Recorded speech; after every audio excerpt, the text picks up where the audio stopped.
أمي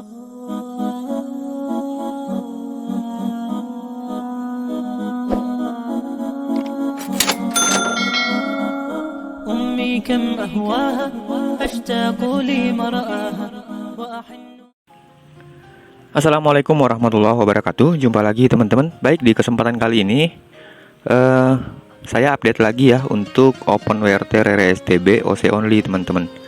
Nah, di sini kita sudah menggunakan OC only versi 6.11.22 ya, yaitu dirilis pada tanggal dan hari ini teman-teman. Jadi di sini sebagaimana sebelumnya juga sudah menggunakan kernel 6 ya, tentunya tidak support dengan STB B860H teman-teman. Jadi mohon maaf untuk B860H belum update ya.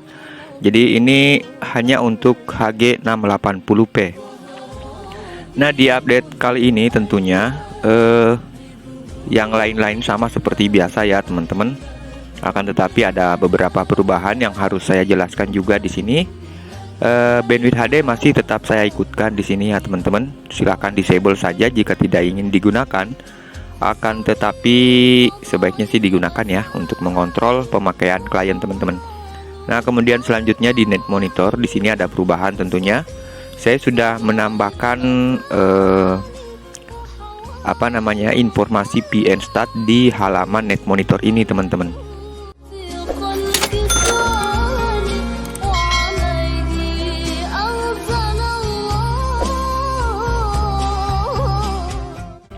Jadi biar menyatu tidak harus ada halaman lain untuk PNStat-nya, sama seperti menggunakan Lucy app PNStat 2 ya. Jadi ini kita jadikan sesimpel mungkin biar bisa menyatu dengan net monitornya sekalian teman-teman. Nah, kemudian di net monitor juga saya sudah ubah sedemikian rupa sehingga gambarnya lebih tajam ya. Seperti itu teman-teman, tidak buram ya. Jadi lebih tajam gambarnya di sini. Warna saya sudah rubah menjadi hitam pekat. Jadi lebih jelas kelihatan ya tulisan teman-teman. Nah, seperti itu. Nah, selanjutnya di rilis RAM juga masih tetap ya saya ikutkan. Dan biasanya rilis RAM itu loadingnya lama ya, karena memang menghapus KC di OpenWRT. Tetapi di versi ini yang menggunakan kernel 6 itu rilis RAM-nya jauh lebih cepat teman-teman. Jadi tidak terlalu lama menunggu, hanya seperti merefresh saja ya. Jadi seperti itulah keunggulan dari kernel 6.0.4 ini teman-teman. Nah, selanjutnya DBS64 tetap saya ikutkan ya untuk mengencrypt dan decrypt file-file akun teman-teman, script akun maksudnya.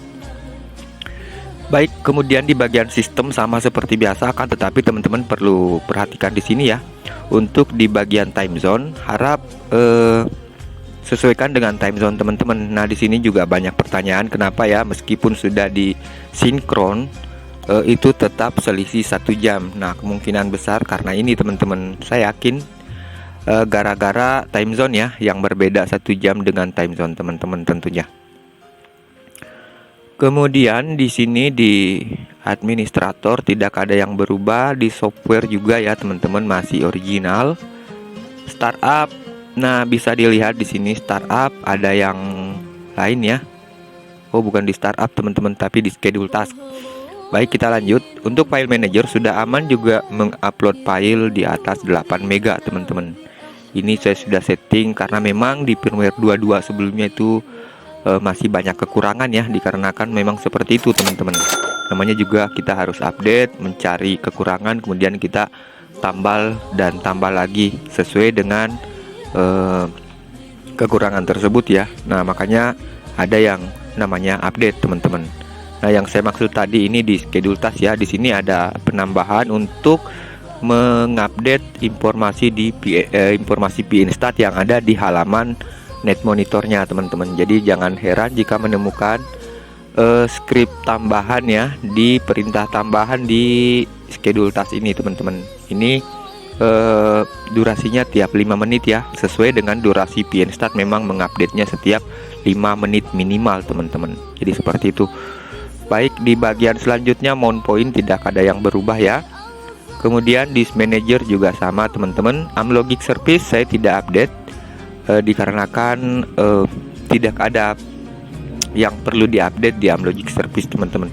Karena saya lihat updatean Amlogic Service yang ada di website officialnya itu hanya ada penambahan device saja. Jadi untuk update script untuk kebutuhan HG680 ini misalnya itu tidak ada ya.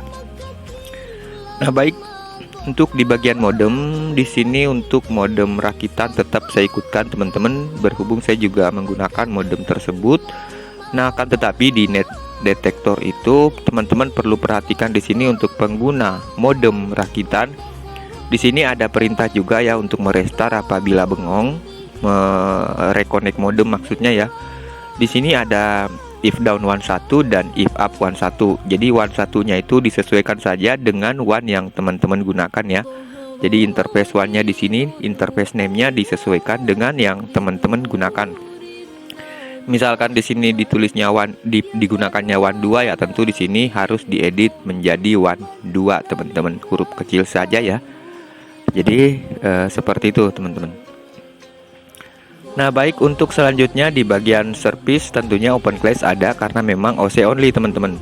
Akan tetapi di OpenClass kali ini kita sudah mengupdate-nya ke versi 0.45.70 beta ya. Jadi ini untuk versi terbaru saat ini teman-teman. Maksud saya saat video ini dibuat ya. Nah, baik, kita lihat juga di sini ya. Banyak juga ya teman-teman pemula yang masih belum bisa menggunakan OpenClass teman-teman.